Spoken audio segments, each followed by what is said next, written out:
The first time I heard them, I thought it was a dream. A whisper brushing against my ear, soft as wind through dry leaves. "Don't sleep," it said. I jerked awake, heart racing. The room was still, cloaked in midnight shadows. My phone screen lit up with the time, 2:47 a.m. I shook my head, blaming the stress from work, the late-night caffeine. But as I lay back down, the whisper came again. This time, not alone. Stay awake. Don't let it find you. If you sleep, you'll bring it back. I turned on the light. Nothing. 3 days have passed since that night. I haven't slept more than an hour since. Every time I close my eyes, they come back, pleading, warning, sometimes screaming. I tried recording them, tried to prove to myself that it was real, but the audio was always silent. My friends say I look pale, sick. They think it's insomnia. They don't hear what I hear. Last night, the voices changed. They weren't begging anymore. They were angry. "We told you not to sleep. Now it's coming. You've opened the door."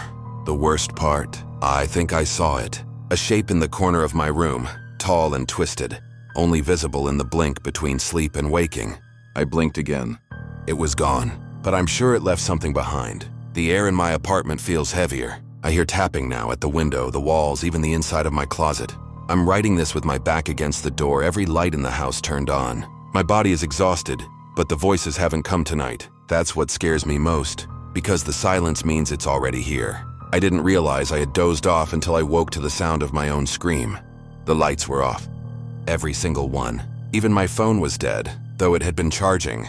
I scrambled in the dark, knocking over the lamp beside the bed. Glass shattered. My fingers found the flashlight in the drawer, but it flickered weakly, like it was struggling to push back against something thicker than darkness. That's when I noticed the closet door. It was open. I always keep it shut, always. I edged closer, flashlight trembling in my hand, its beam catching only the first few inches of the interior. Clothes hung still. Nothing seemed out of place. But the air pouring from within was colder than anything I'd ever felt indoors, like stepping into the mouth of winter. Then came the whisper, not from behind me, but from inside the closet. Not voices this time, just one. "You let it in." I staggered back. The flashlight slipped from my grip and died the moment it hit the floor. And then I saw the eyes, dull and gray, wide as coins, staring from the back of the closet, deep in the dark. They didn't blink. They didn't move, but they were there, watching. The silence was unbearable, until it broke with a sound I can't forget. Something crawling, slow and deliberate, dragging itself across the floorboards from inside the closet toward me. Not footsteps, something wetter like flesh against wood. I ran. I don't remember grabbing my keys or throwing open the door. But the next thing I knew, I was in my car, barefoot and shaking, watching my apartment building shrink in the rearview mirror. I drove until the sun came up. I've been parked outside a gas station on the edge of town since. I don't know where else to go. I tried calling my sister. She didn't answer. But the moment I hung up, my phone rang. No number, just static when I answered. And beneath the static, the voice came again. "You can't run, not anymore.